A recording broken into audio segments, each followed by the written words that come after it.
واتهاي أخيارتها نلص عطا كلنتي وناكسن ميل كستواد جوكتان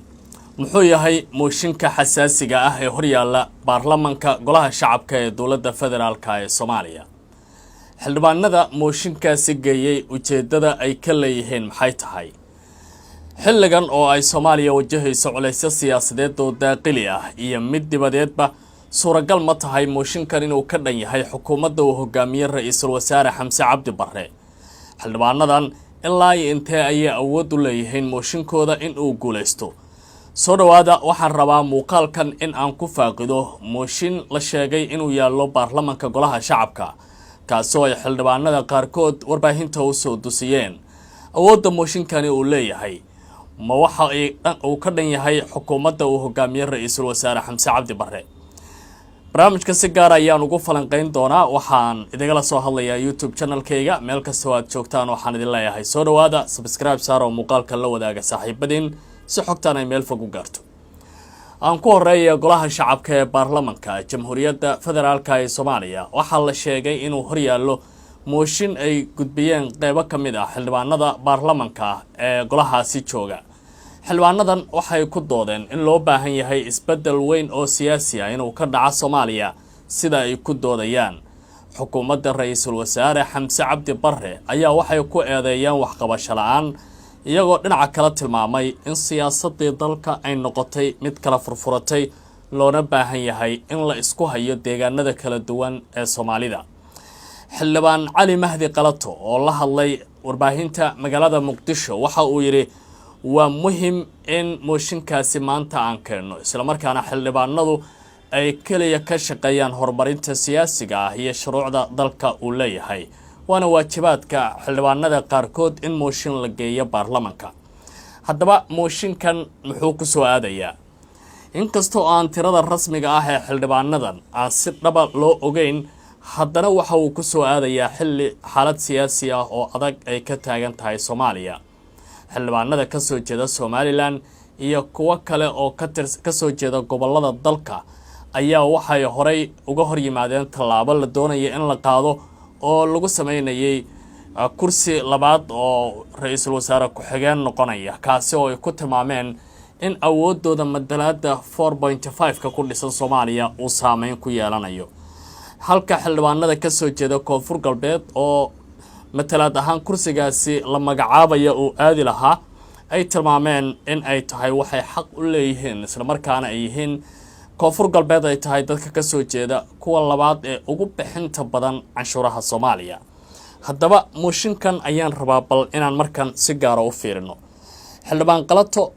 sida uu hadalkiisa ku sheegay waxa uu yiri xukuumadda ra'iisul wasaare Xamse Cabdi Barre shaqadii ay haysay way ku fashilantay sida uu isaga hadalka u dhigay waxa uu intaa ku daray in loo baahan yahay in madaxweyne Xasan Sheekh Maxamuud uu kala diro golaha xukuumadda isla markaana uu soo magacaabo xukuumad cusub oo ra'iisul wasaare kale leh sida uu ku dooday xildhibaanka ujeedada waxa uu ku yiri arrimahaas oo dhani waxay salka ku hayaan in la helo isbedel weyn oo siyaasi ah oo ka dhaca Soomaaliya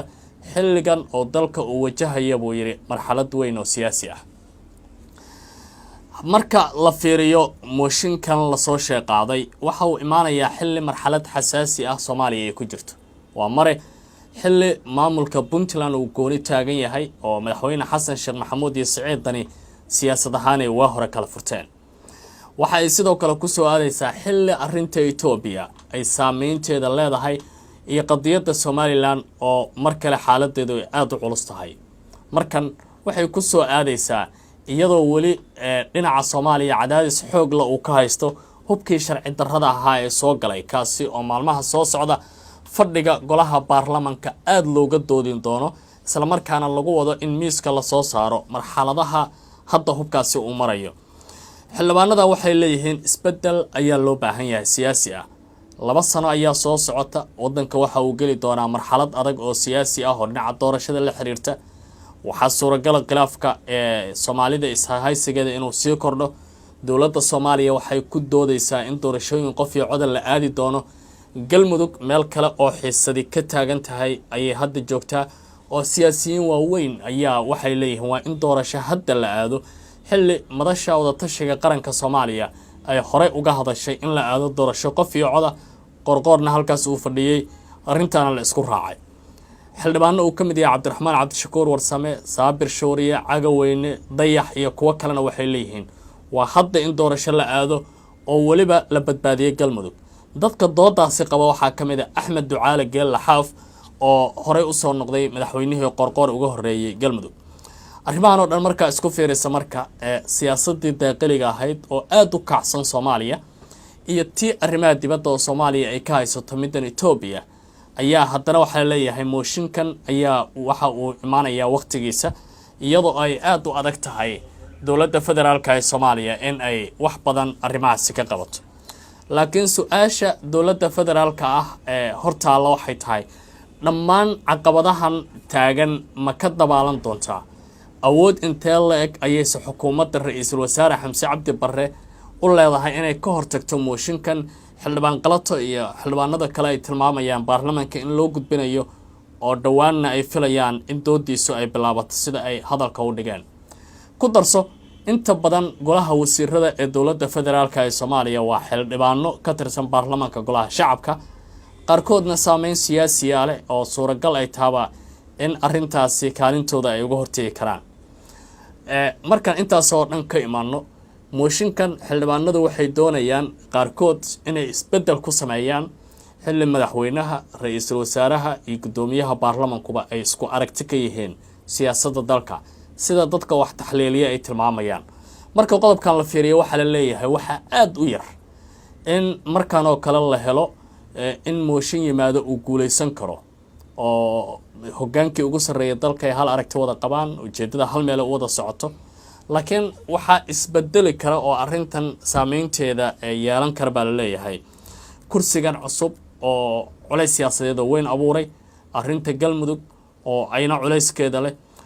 iyo tan etoobiya oo dowladda federaalka ee soomaaliya awood xoogan oo culays xoogan ku dul haysa intaa marka la isu geeyo waxaa leeyahay madaxweyne xasan sheekh maxamuud iyo villa soomaaliya waxaa haysta culays intiisa la eg taasi oo marka mooshin loogu sii daray ka shaqayntiisana runtii arrintii aada u soo cuslaan karayso laakiin su-aashu waxay tahay xildhibaanadan ma guulaysan karaan madaxweyne iyo ra-iisul wasaare iyo guddoomiye baarlamaanis wata suuragal ma tahay mooshin in looga adkaado suuragalse ma tahay xildhibaanadan waxa ay doonayaan inay tahay isbeddel saxa oo siyaasi ah iyo xukuumad tayale sida ay ku doodayaan mase waxa ay rabaan ballanqaadyo horey loogu sameeyey inay hadda xal u helaan oo arrimihii ay doonayeen ay xal u helaan soomaaliya se suuragal ma tahay in la wada heli karo golo xildhibaano ah oo shacab ah oo haddana wada wasiiro ah dhinacaas markaad ka fiirisanaa waxaan u malaynayaa xisaabtii sawirka guud inuu kuu fadhiyo haddaba isu geyso maxay kula tahay mooshinkan xildhibaanadu ay wadaan ma guulaysan karaa waa su-aasha u baahan in la isweydiiyo marka intaas oo dhan la isku darana jawaabtaada ayaa la filayaa inaad hoosna ugu reebto cabdicasiis barroweydile